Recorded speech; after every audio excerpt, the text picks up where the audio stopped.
And so we will record this session as we do all of our webinars.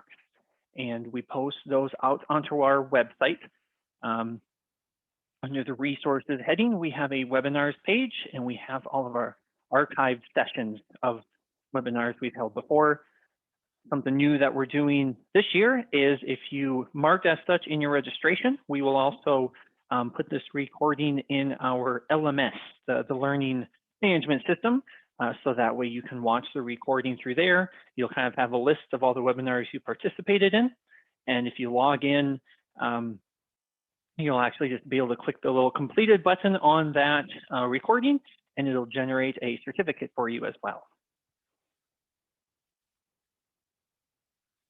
So with that, we'll get going here. I have a few slides to kind of introduce Tableau Data Collector in case some of you maybe don't have this feature yet. Kind of want to introduce what it's useful for. Then we'll spend most of the session actually, demonstrating and showing how to use the feature. So without further ado here, we'll dive right in. And so the Tableau Data Collector, it's an add-in to the ARM software. And so we actually are really running the main ARM program on a Windows tablet. And you have additional features that this TDCx add-in puts on top of the main ARM. But a lot of the structure there will be familiar because we really are still running the ARM program. And so to kind of highlight the features, the first one is really the display. Of course, now we are taking ARM instead of the monitor in your office. We're on a much smaller screen size on a tablet. So we have some optimizations to make the best use of that limited screen size. And so there's a keypad on the screen to enter in your assessment values. There's a pinch to zoom, so you can size the text in the boxes so that you can see what you need to see. We simplify the interface, so we hide all those extra panels and information that you really don't need when you're just strictly putting in data. And then there's also a workflow for launching and putting the Windows Camera app right next to ARM if you're taking pictures. And we'll demonstrate how to do that a little later. So your assessments, of course, we have the value, the number that you're recording, but there can be so much more to document as well when you're making those assessments.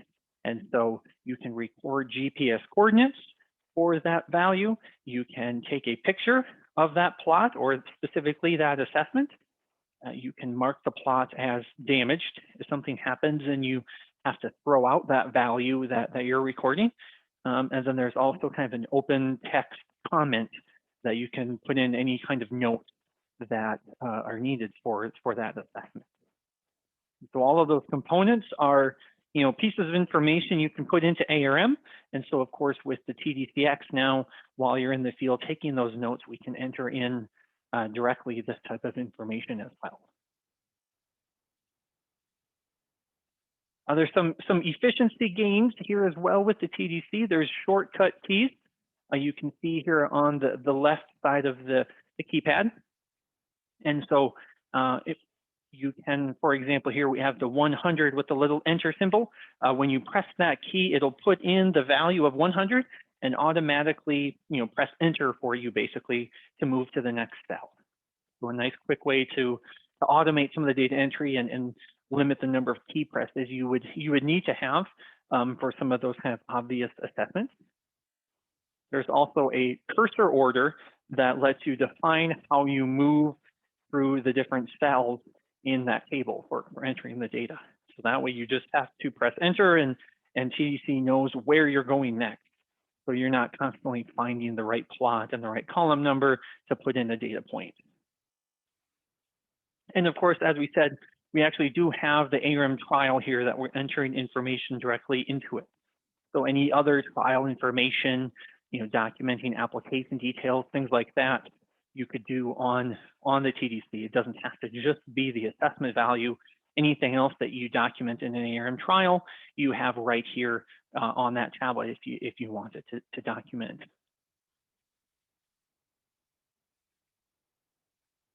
One of the biggest selling points, I would say, for the TDC is the quality of the ratings. And so, of course, by directly entering the information when you're taking that assessment, there's no possibility of transcription errors compared to putting it down on a piece of paper and typing them in later. We can also enforce data range limits. So, for example, if you have a percentage type of assessment and you type in 110 instead of typing just 11, then ARM will pop up, or the TDC, I should say, will pop up and say this value is invalid for what you are assessing. And then we have the full suite of data review tools that you can do in ARM. Now we have that with the TDCx in the field. And we'll definitely highlight these in the demonstration, finding outliers, drawing a heat map of your values, and also seeing a box whisker graph to be able to take a look at that data that you've just entered before you've left the field. We'll really hammer that later on. I think that's a big point for TDC and its capabilities. Finally, you can protect your data. So there is a backup feature. If you set your backup path with the TDC, then as you're entering your data, TDC will kind of quick save that information after each plot. And so if you use something like an SD card here, pictured here, to separate that from your hard drive, then you'll be protected if something were to happen to the unit while you're assessing. The example I give would have been a summer or two ago, somebody had called us a little bit frantic because they had been taking ratings all morning. And he said, I don't know why, but I just know for a fact I did not press the save button as we were coming back and sat in the truck for lunch. And so he just set it on the dash, they had lunch, and now when they were ready to go back out, he picked up the tablet and realized the power had died. He ran out of battery. Well, having not pressed save on the trial, that meant that all that data they collected in the morning was gone. Luckily, they had the backup path set, so we were able to go and restore the information from the backup, so that way they could pick up where they left off and kind of salvage that afternoon. So that can be very, very important to utilize that backup, because you never know what's going to happen. All right, so kind of moving into showing the capabilities and the features of TDC.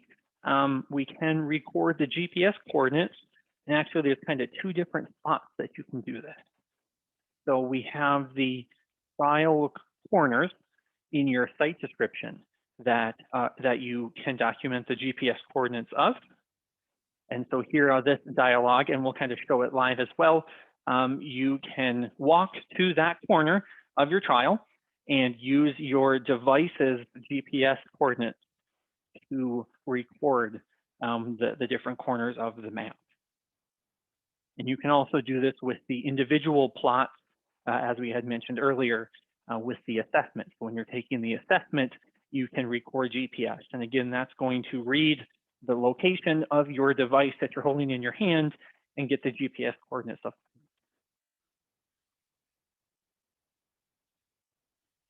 So that'll be the first thing we show, and then we'll also kind of walk through the data entry as well here.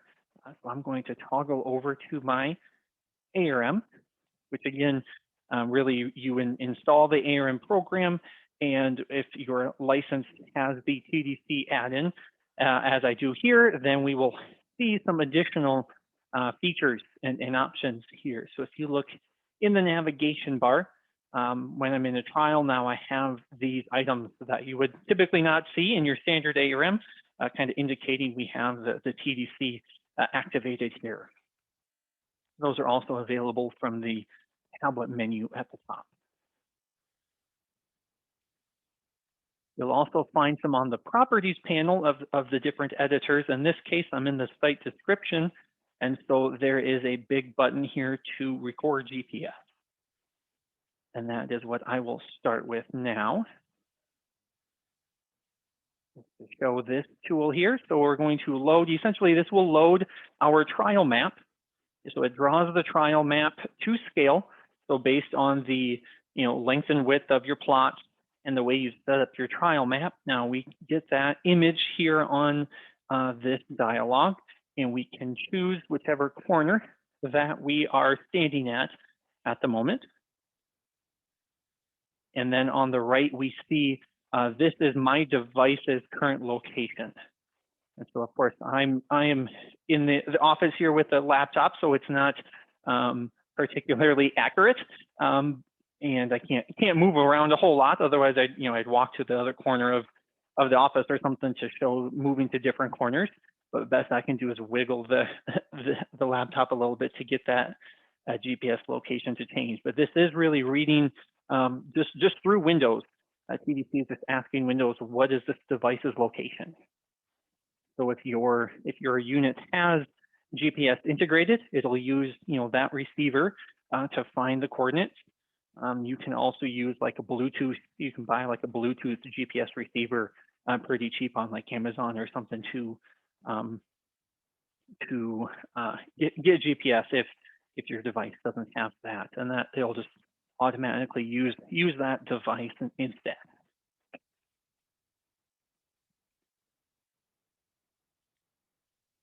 So once you select your corner, then you can see the GPS location here, and it might move a little bit just depending on your connection to the satellites.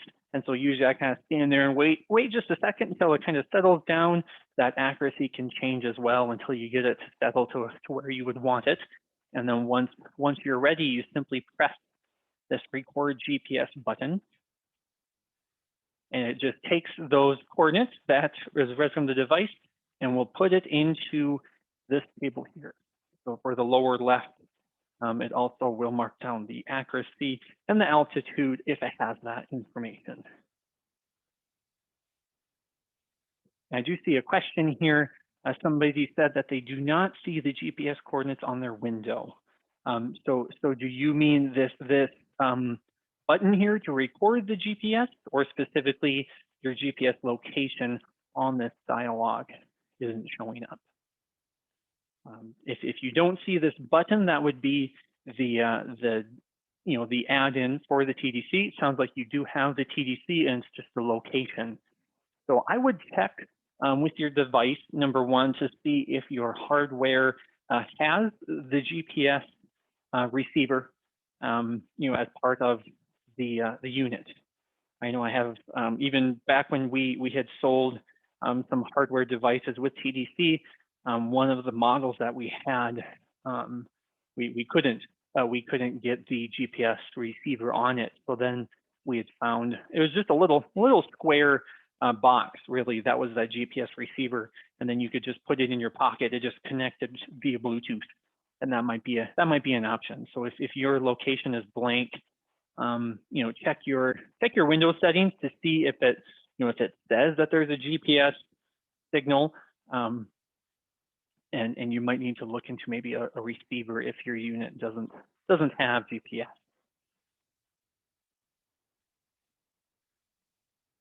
All right, so then once you record the one corner, you can walk down to the other end of the field. If you want to record all four corners, then just walk down. My location, I can't really get to change, but yours, of course, will change a little more significantly. And then you just press record GPS again. And now that will mark down those coordinates for that corner. And you can proceed to all of the different corners. A question here about if you entered the GPS coordinates of the lower left, could we auto-calculate the other GPS? That is not currently a feature here with TDC. Certainly that could be a possibility in the future. Knowing your plot size or your map size overall, that certainly would be something we could calculate. But isn't something available quite yet, I would say. But definitely a good idea that would be pretty helpful. So whether you record just the one value or all four, you can kind of populate this table essentially here as you mark down your corners and hit record GPS. Once you get the values that you want, then press OK to save those coordinates. And what happens is then those coordinates actually go into our site description. So the latitude is the lower left corner and the longitude. And then of course we have the upper left, upper right, lower right. So if you fill in all 4 sets, and then all 4 will fill in, or if you only choose 1 or 2, will populate your site description with the information that we just recorded.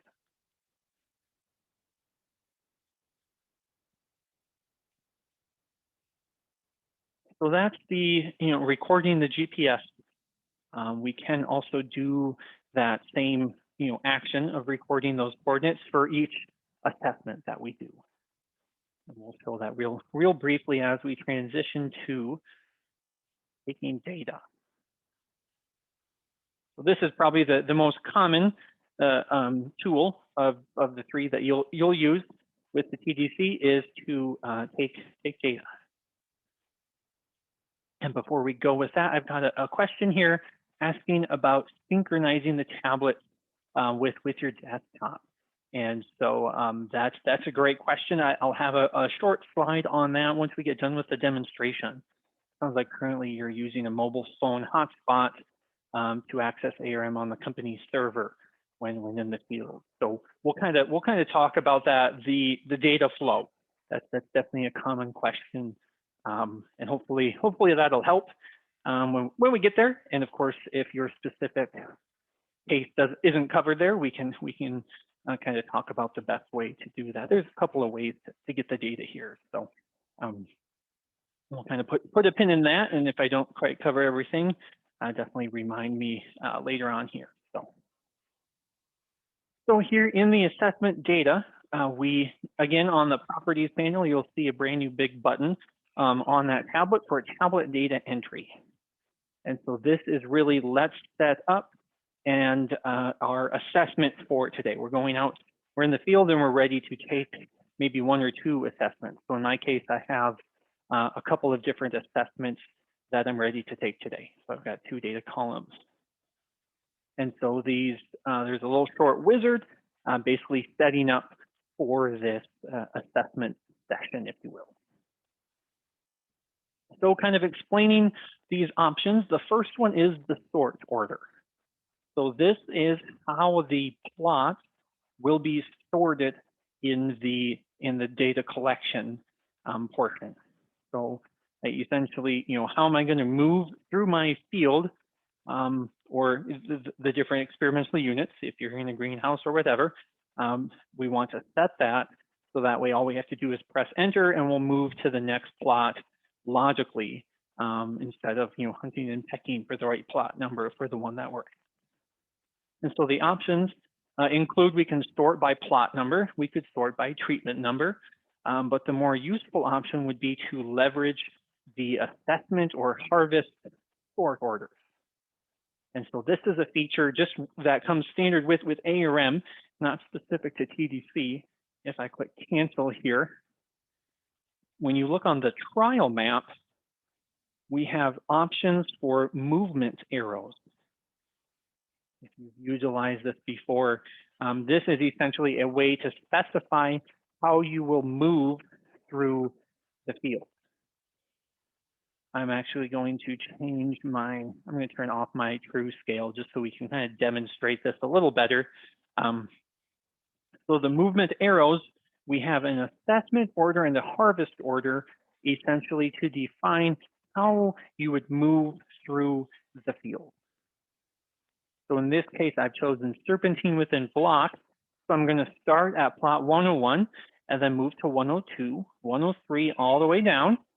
And now when I get to 805, instead of starting back at 201, I'm just going to, of course, hop to the next row and work my way back. So that's what the arrow is showing. Now from 805, we will switch to 905 and then go 904, 903, 902, etc. So there's a lot of different combinations depending on your use. If you're going the opposite way and start at 805 and go down, you can choose the reverse serpentine There's a within blocks, so just go down each row. There is across blocks to go the other direction. Just about any combination that you would go through the field, we have an option to specify that. We'll stick with the serpentine within blocks. The harvest order, many times your harvest equipment might be in a different order, a different way of moving through the field when you're harvesting compared to maybe you're on foot when you're doing the assessing. And so this is just you can have a separate order for that case.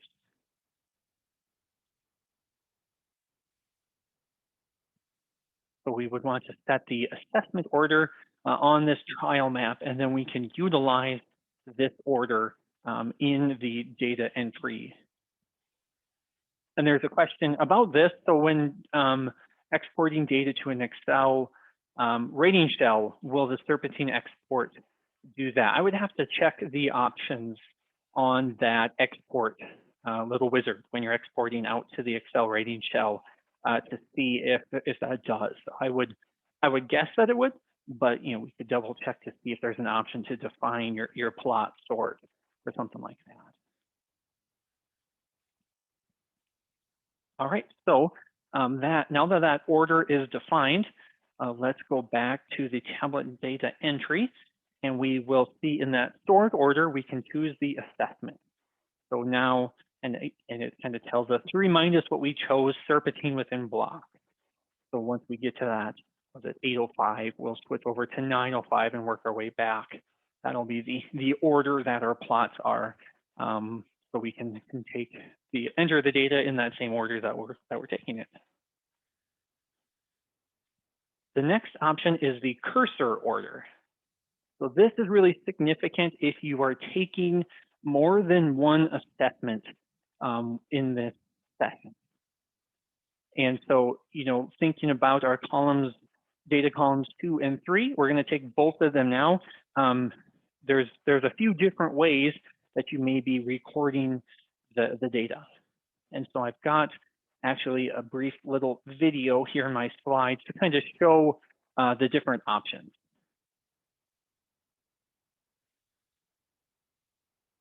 So the first option is by column across plot.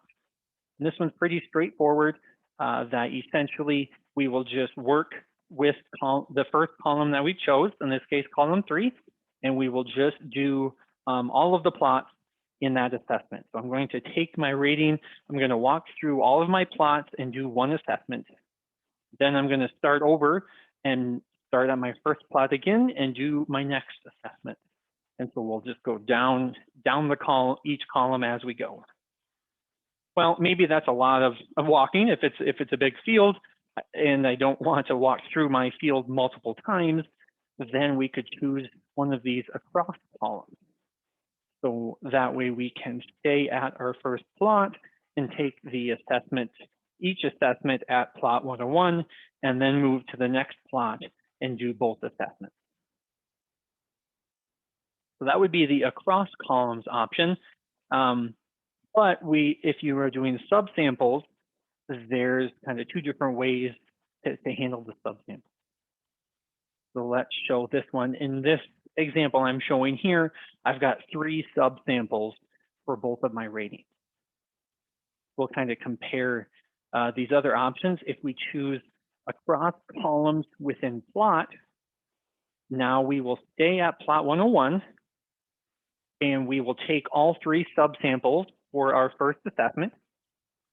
Then we will perform our second assessment, taking each subsample. Then we'll move to the next plot and do the same thing. Then we'll do the three subsamples in our first assessment, and then perform the next assessment, taking the 3 values again, and so on and so forth. You can choose the across columns within subsample.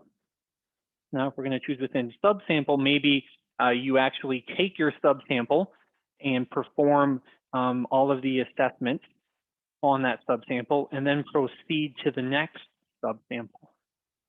So in this case, we'll have subsample number 1 at plot 101, and we'll do our rating column 3, and then rating column 4, and then we can move to the next subsample within this plot. So really zigzagging through the interface essentially. And when we get to the last subsample at plot 101, we'll just move to plot 102 and start in on subsample number 1 again. So that's really the difference. And again, we're setting this order now so that way we don't have to hunt and peck for the right cell in the table. TDC will take care of that, and all you have to do is press the enter button and it will move the cursor to the next spot as we've defined with this order. That's really the key of why to enter this now, so that way TDC can make the data entry flow effortlessly and get things in the right direction. So that's the cursor order. In this case, I'm going to choose across columns within plots. So we will do our assessment, first assessment, in this case, column 2. We will perform that with all 3 of our subsamples and then move to the next assessment and take our subsample values. The next option is the view, and that's really referring to which rows from the header. So our description of our assessment, of course, we definitely don't need to see all of those when we're on that tiny screen. So we have a default that that everyone has with their installation of TDC that you can utilize. If you're familiar with assessment views, you can actually customize your own. And you can do that through the assessment view options here.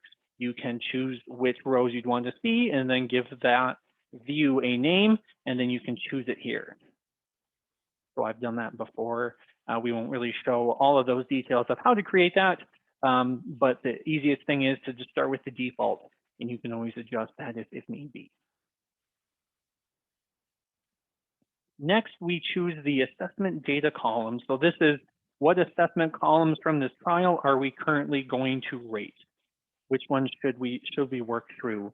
And so if you choose select here, then in the next step, when we press next, the next part of the wizard, ARM, will display the assessment editor, and you can click and choose which columns you want to select.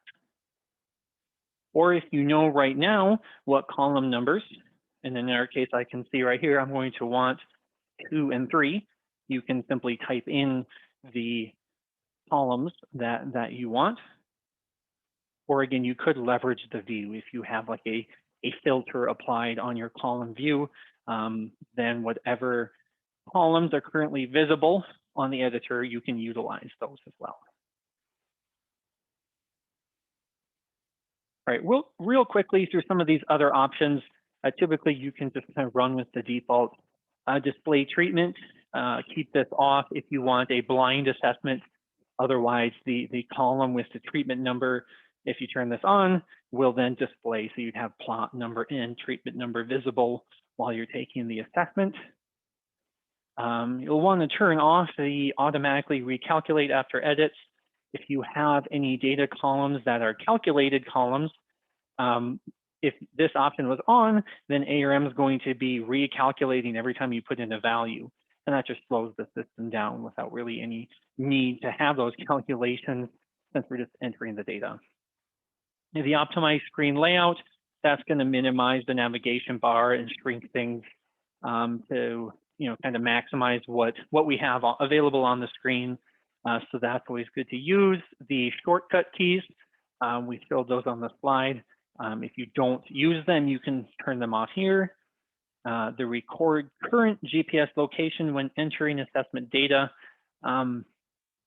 That's really if you want TDC to automatically record your GPS location when you put in the value.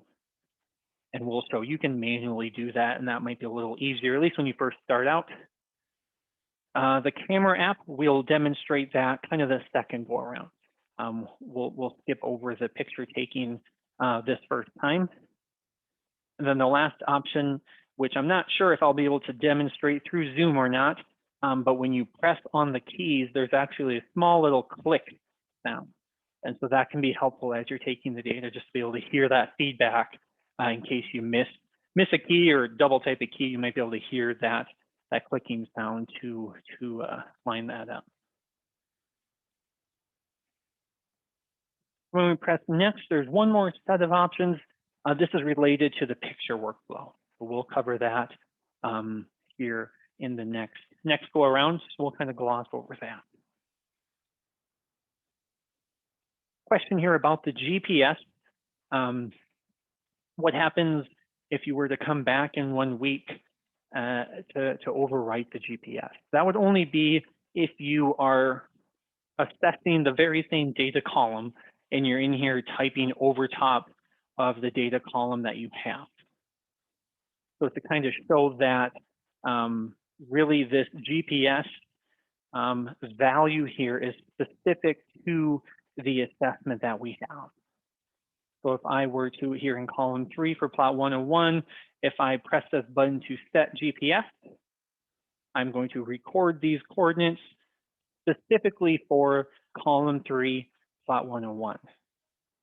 And so you can see there's a little triangle here that pops up to show there's additional information, and you can see those coordinates. And so you would do that. Again, this would be tying it specifically to column 3. So 1 week later, you might be assessing columns 4 and 5. And when you press that GPS to get those coordinates, that will be specifically for that data column. So you won't be overwriting the coordinates that you had done the week prior, because you're in a different assessment column. And the automatic, so that option that we saw there, essentially instead of pressing set GPS, so right now I left it off, so you have to press set GPS in order for ARM to read the coordinates and put them in for that value. The option we just saw will if you turn that on, then when you put in your data point and you leave the cell, it will automatically press set GPS for you. So that's really the automatic part, is just instead of having to, when you're in this mode, press set GPS, it will press that for you automatically, and it won't move to the next cell until it's recorded the GPS value at that point. So it's really specific to when you're putting in this data. Do you want to press that GPS on your own, or once you put in your data point and press enter, should ARM record your current location right then?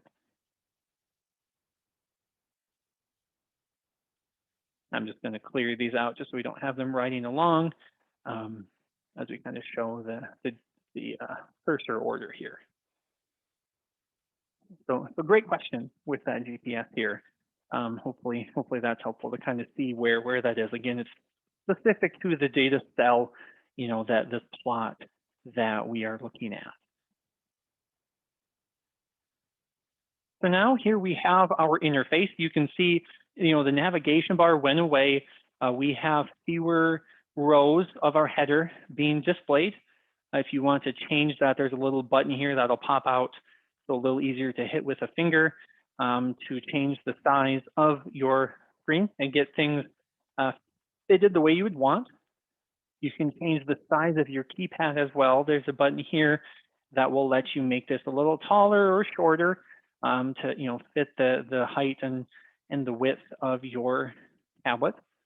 And then it'll remember that size once you've done it before. So you just really have to get things looking the right way once, and then it'll remember that each time you open the mode.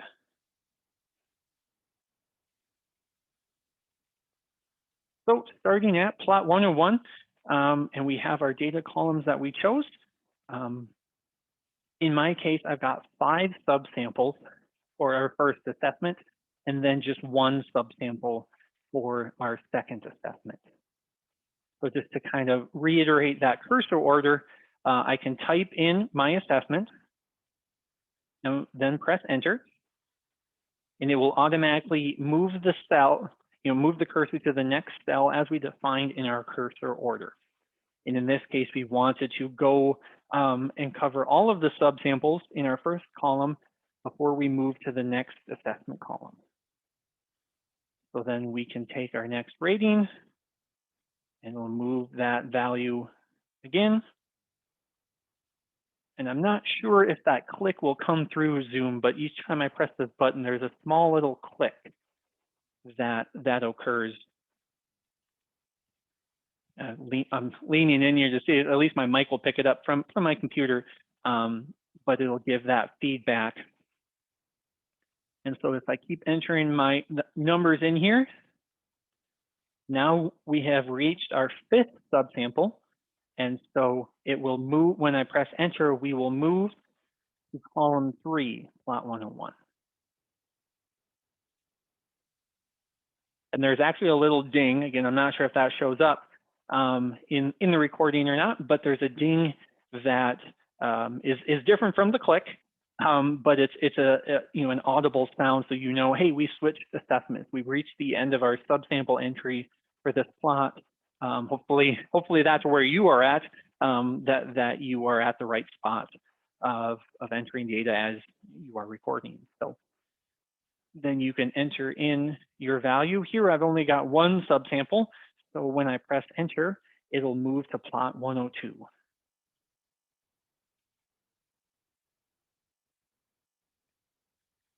Now we are at plot 102. And if you notice, that time it was a little bit slower after I pressed enter. And the reason is we finished our first plot, and so it actually saved to the backup, that flash copy. So if I enter in data again, we'll just put a bunch of numbers here. Now we'll move to number 3, and I'll enter in my next assessment. Now, before I press enter, you can watch at the bottom here. There'll be text that pops up really quickly that will say that it's saving to the backup. So it'll save that trial to that backup location. So knowing that will happen, if that does seem to be slowing down your data entry, then you can always change. There's an option on that dialog to change the frequency of that. Real quick to show these keyboard shortcuts, this copy down will take the value that's directly above the cell that you're currently in. So in our case, it'll take 14, and it'll automatically repeat that value for this subsample and press enter for me. So I only had to press one key and I got 14 and move to the next cell. The 100 will enter in the value of 100 and move me to the next cell, and 0 does the same with the number 0. So if you were in let's just hop to 104 and say, well, these are all 100, it can be very quick and easy to just skip through and enter that value repeatedly. The missing, we'll put in a missing data point, which is actually a period. So if you don't have a value to record, instead of leaving it blank, because here I have in plot 103, I've left it blank. Well, what does that mean? Did I just accidentally forget, or do I specifically not have a value? So the period is the way in ARM to point specifically, I don't have a value and I mean to not have a value. So the missing data point can be helpful there.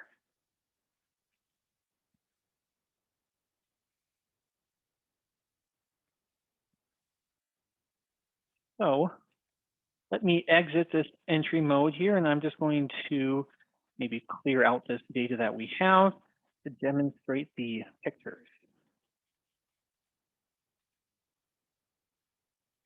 So I'm going to re-enter tablet data entry mode, and I will use this current selection. But this time I'm going to turn on the option to automatically launch the Windows Camera app. So we can also, in addition to recording those values, we can take pictures. And when you take a picture with the tablet, then ARM will automatically can capture that image and link that image file to the plot that you are entering data for. And so here on this dialog is really configuring the actions that happen when you take that picture. And so ARM can copy the image. So typically when you would take the picture, we're really just using the camera application within Windows. So TDC itself isn't running the camera, but you would just use the camera app. And then when the camera app takes a picture, it'll save that image to, by default, it's like the camera roll folder. TDC can then copy that image to the same folder where this trial is stored. So then you'll have that image copied there, kind of right alongside the trial, and we'll then link that image to that specific plot, to that assessment value that you're going to record. We can also rename that image. So typically it's like IMG 00264, some randomly generated name for the image. ARM can rename using the components of your trial, your treatment name, your assessment date, and give that image name value to what it's actually specifically pointing toward. And so that's what we're configuring here is you can turn on or off different components and you can change the order of them. So here I have my trial ID, and this is just a preview kind of example of what one of these image names would look like.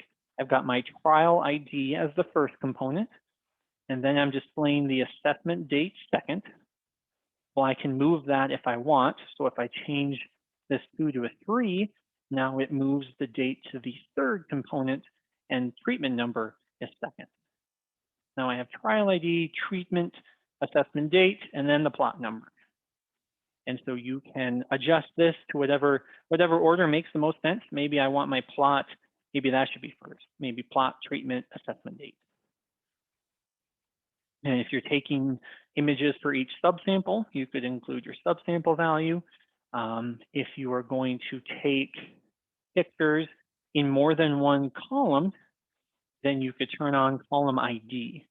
So that way you have a unique name for example, plot 101, I have a picture for my data column 2, and I have a picture for data column 3. I want to make sure that those names aren't identical. And so I can include that column number 2. So I do have a short video here just to show that workflow. It's a little hard just to talk about without kind of visualizing it. So we use that Windows camera app, and it takes a picture into that camera roll folder. TDC then copies that image and moves it to the folder where your trial is stored. Then that image in that folder, we can rename to that useful coded name.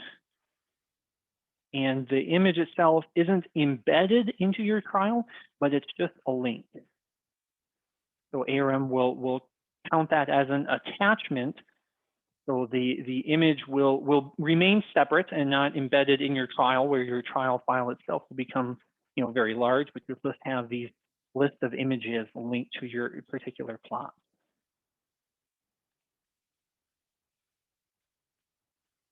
That's how that data will flow. So if I press finish now, we'll enter our entry mode. And now we'll have to subject ourselves to my mug here. So just to warn you, because I've got just my camera on my laptop, ARM displays, and actually the camera app opened up as well. It just popped up on my other screen. What we can do here then is under the window menu, there is a dock option that ARM can kind of dock itself to the right portion of my screen. And so it kind of compresses itself to about 2/3 of the screen size, and then it can grab that camera app instance and put it right next to it. So now we can take our data. So if I enter in my assessment value here, then if I go over to my camera and get my plot all leveled up, I've got a pretend plot here. We'll take a picture of this instead of my face and see how that goes. Now we take the picture with the camera app, and we have actually automatically moved to the next cell. So if I click back into this 15, what happened is, just like we showed, it found that image, it attached it to the plot. So there's our picture of our plot. It attached it to plot 101, in addition to renaming it and storing it in our trial folder. So then we can continue to take our data. In this case, I've got my subsamples, so maybe I would finish doing my subsamples. And now we can move to our next plot and take our image for plot 102. Maybe I'll flip this wonderful plot around and take another image. If you take the picture first, before you put in your value, then ARM stays in this cell and will wait for you to enter in your assessment number. So it'll wait until you get that value in there if you hadn't entered it yet. Depending on your screen size, you know, this system works pretty well if you're on like an 11-inch screen size. But if you're doing like a 7-inch type of tablet, then it's a little hard to make this work. You really can't see probably quite enough or get your keypad large enough. So in that case, I recommend just running with ARM, the full size. If I move to my 103, then I can put in my assessment value and then switch over to the camera app, which could be its full size, and then you can take your picture. And when you switch over back to ARM, it will have done that same action. You don't need to have ARM visible when you take that picture, just depending on what works best for your screen size and how that works.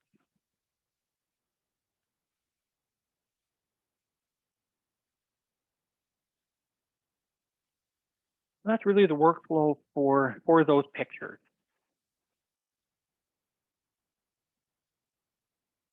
Great question. And this is probably the number one question I think when you start to work with images is now that I've got my trial, how do I send it to somebody? And so really you'll want to, like we mentioned, the trial has these attachments, so it's kind of keeping track of where those image files are. A lot of times if you're taking a lot of pictures, you might end up getting too large of a file size to even send in an email. There's certain limits Outlook has on how big of a file you can send. So what I've heard some people do is sponsor contractor type of situation. The contractor wants to send the data back. The sponsor says, hey, we've set up like a Dropbox folder or a OneDrive folder where you can upload all of your images and then just send us in an email just the trial file. Or send us just the trial file in an email and then mail us a thumb drive with all of the pictures on it. Something like that you can do as well to kind of get around that limitation of file size. Trying to send it across the internet can be a bit of a challenge. And that's kind of one of the benefits of renaming those images is then they'll be able to find those again and be able to link up the image to the trial where it belongs easier. That's a great question.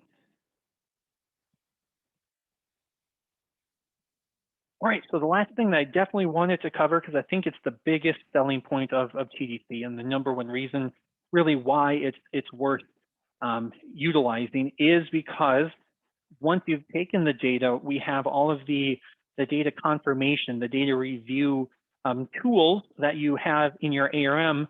Those are all available to us with TDC while you're still at the trial site. Well, I've got a column of data here that's already been entered. So I'm just going to kind of cheat here and enter TDC mode for this column 1. And we'll just pretend I just got done typing everything in. So, all right, we just got done taking all our assessments and we're ready to go. We now can actually, kind of confirm this data and check out what we've entered before leaving the site. And so we have some buttons here at the top. These are kind of the data review tools. that are in ARM, and we've got them here on TDC. So let's create an assessment map. And so this is our trial map, but instead of coloring by plot or by treatment, we actually color using the assessment values that we have taken. So it takes the lowest assessment value, takes the highest assessment value, and then chops it up into up to 10 different colors or shades of this green color to really make a heat map, with the darker values being larger and the lighter values being, or smaller values being lighter. So this can be a really great fast visualization of what's going on at the site. And if you go into the options, you can make it true scale. So you could really kind of investigate any spatial anomalies that you might not be able to pick up on. Like if you know, there's a hot spot in the middle of the field here where these, you know, 6 plots are all a lot higher than, you know, the rest of the trial, or there's a strip right down the middle that's really light. You know, what happened there? Things like that you can investigate that might not be super obvious when you're just taking down the numbers. You can really visualize here. And so we have kind of an obvious one. Everything's pretty light, except for some reason, plot 904 is very, very dark. So this would be a great case of kind of finding an outlier, right? Well, what's going on with 904? Well, we can close this and go to our plot 904. We can see in this case, I've entered 120. Well, this assessment is a percent. So actually 120 is impossible. Well, that would explain then why it's such a large value. So you can, you know, go back and correct this number. And that's really the importance of TDC, though, is if you're doing this because you just entered the data off your paper of which you took a week ago, or even earlier in the day, and you're in the hotel putting in your data, there's really nothing much you can do.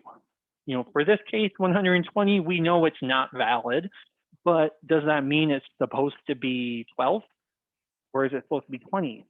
Or maybe it's 10. I don't know what my typo is. If I wrote it down, if there was a big smudge on my paper, I might not know what it is at all. With TDC, though, we're standing in the field. Let's go back and look at that assessment, and we can confirm, yep, it's supposed to be 20. So it's not too late while you're still in the field to take a look at this. And now if we draw that assessment map, we can make a whole lot more sense of what's going on, because we don't have that extreme value. Now this tells us a whole lot more, actually, because, you know, we don't have that crazy value we were able to correct.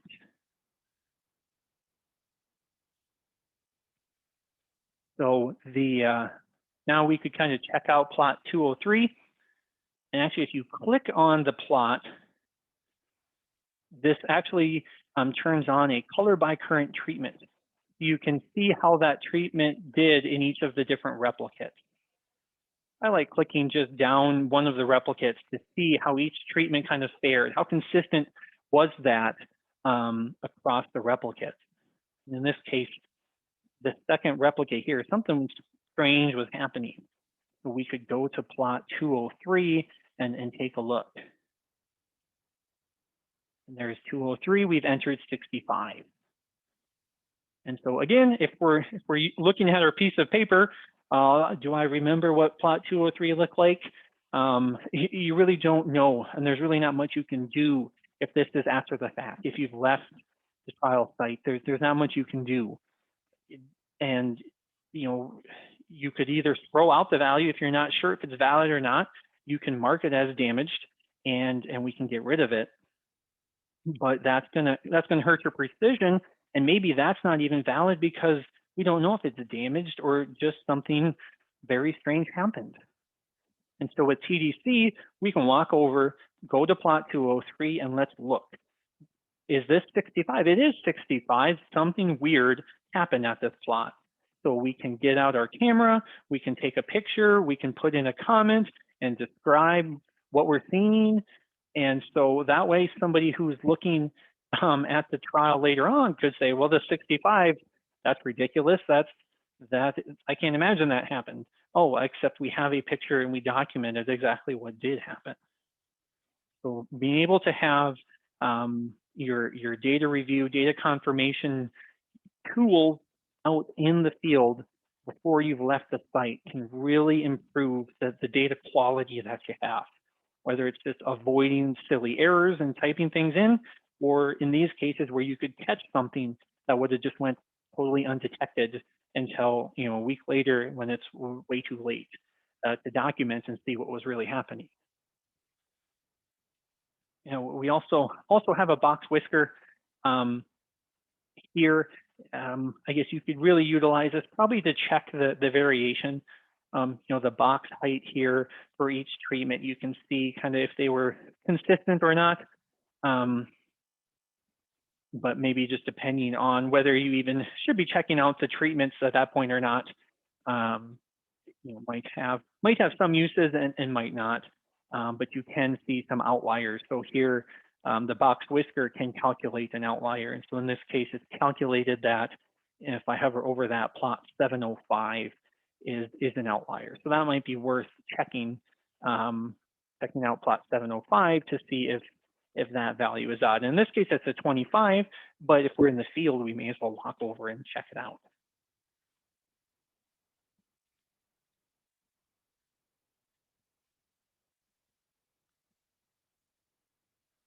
I do have a question. I guess I'll kind of open the floor here. Two questions on TDCx. The question here is kind of referring to the expanded header, so a little bit outside of the TDCx world. But you have the plot description, there's the plus sign, and so you do have a latitude and longitude here. And so those are tied to the plot, whereas the other GPS coordinates we were showing earlier, that's really tied to the assessment. So as we had the GPS values here, which I can do here just to get a value, that is recording the GPS coordinate for this assessment value of 10 essentially. Whereas if you put in your latitude and longitude here, you're really doing that, kind of trial wide. This is the GPS coordinate for this plot. And you can actually copy these out to Excel. There's actually a copy button that will grab all of these columns, and now you can paste it into Excel. Answer that question.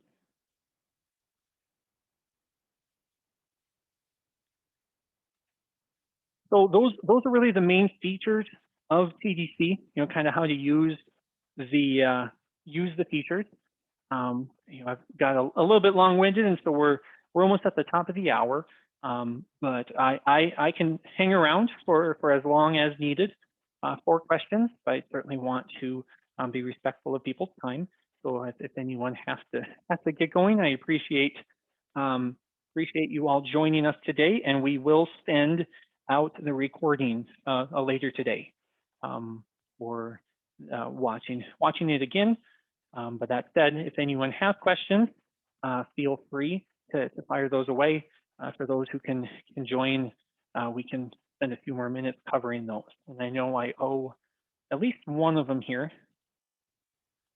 talking about the data flow. And so I have this slide just to talk about how to get your files onto your tablet. So, we are using the trial DHE file is what we're opening up here on the tablet. And so there's a few different ways to get those trials onto the tablet. For example, you've already got ARM up and running in your office. And now we have another device here with the tablet where we want to take data. Probably the simplest option would be one of the first two. If your trial files are on like a network drive where everyone is, saving and contributing to those files, then your Windows tablet can connect directly to that network drive. It's running Windows, so just like your main computer in the office can connect, you can have your tablet connect to that network drive. And there is within Windows a feature called Available Offline. You right-click on a folder that's out on the network. You can mark it as Available Offline. And so Windows will download a copy of those files in that folder from the network onto the tablet.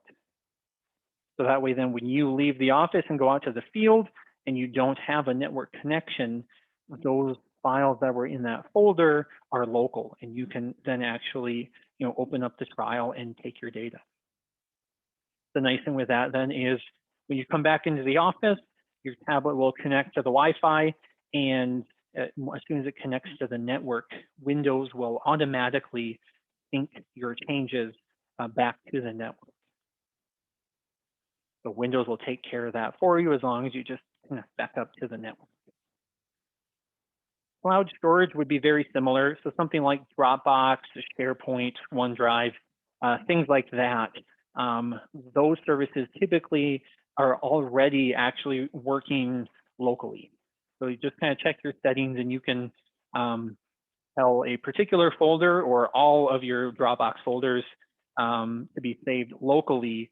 And when you're connected, of course, it's constantly syncing, but then when that tablet gets out to the field, it still has those files locally. And then just as soon as the network comes back, then those products will kind of automatically sync for you. Kind of the last way, if you don't have those options, maybe all of your trials are just on your hard drive of your laptop, you're kind of a one-man shop type of deal. Another way you could do it would be with like a USB sync cable. That's a workflow that we had recommended with, as I said, kind of back in the day. We sold this add-in with hardware, and so we included a sync cable that way, and that can work. It's a little bit clunky. It's not quite so automatic. Essentially, there's a specific USB cable. You connect your main computer and your tablet together. You pick a folder on the main computer to sync over to your tablet. I would just pick your 2021 trials and sync that over to your tablet. Then you unplug your tablet, go take your rating. As soon as you get back from your assessment, you'll want to connect that sync cable back, perform the sync, and those updated trials that are on the tablet come across to your computer. As I said, it's a little bit clunky. You got to make sure to remember to do that sync so you don't, put information in a trial and have it get overridden because it's newer. It's not a kind of a fancy merge or syncing within the file. It just looks whichever file is the computer newer or is the tablet newer, whichever version is newest ends up being the copy on both sides. So a little care has to be taken with that, but we've supported that in the past. If you had any questions on trying to make that work, we can be of service there to help with instructions. Question here, it's a common one with the data collection, trying to use ARM files with an Apple iPad. So currently that's the limitation here with TDCx is we do need a Windows environment because we're running ARM. So that's really where we're at right now. Going forward, it would be nice to create an application. The problem is you need a whole different system. Being an Apple iPad, you need an application, and so you can't really utilize ARM, unless you put like parallels on an iPad. So really, right now the best approach with an iPad is to use that Excel rating shell or some sort of spreadsheet to get it on there. Is the route to go. But then of course you're losing all the picture taking capabilities. You're losing the data review there. So that's a little clunky as well.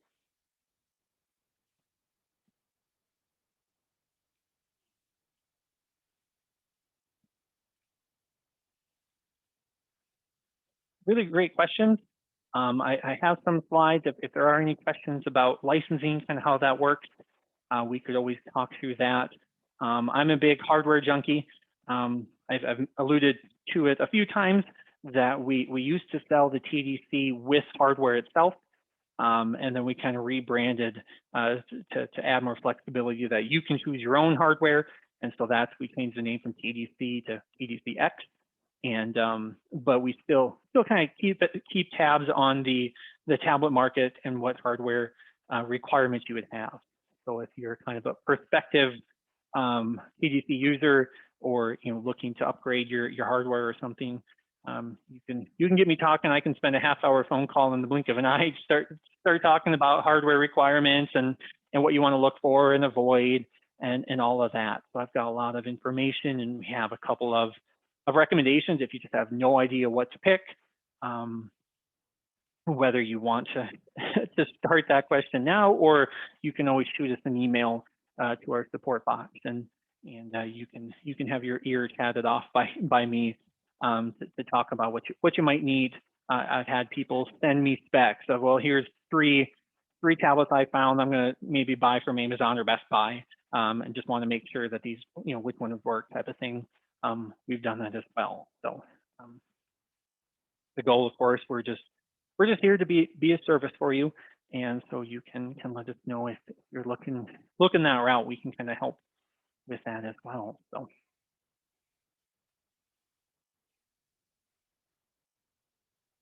I know we're kind of pushing time. I appreciate those of you who are able to stick around longer. If you're still typing a question, feel free. I'll hang on for another minute. But thanks everyone for joining us and even running a little bit late with us. Maybe we'll get to see you again at a future webinar. So thanks everybody.